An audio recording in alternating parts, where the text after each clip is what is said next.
احیاگری این ملت، بنیادگری این دولت، گشته به همه محبوب، ای سروری با قیمت، سالی نوی میلادی مبارک باشد.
هیچگاه در زندگی رو افتاده نشید.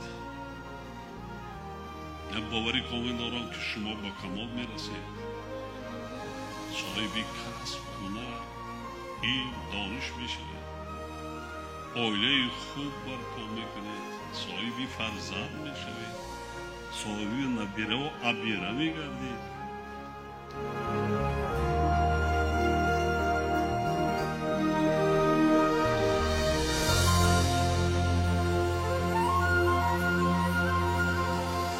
Your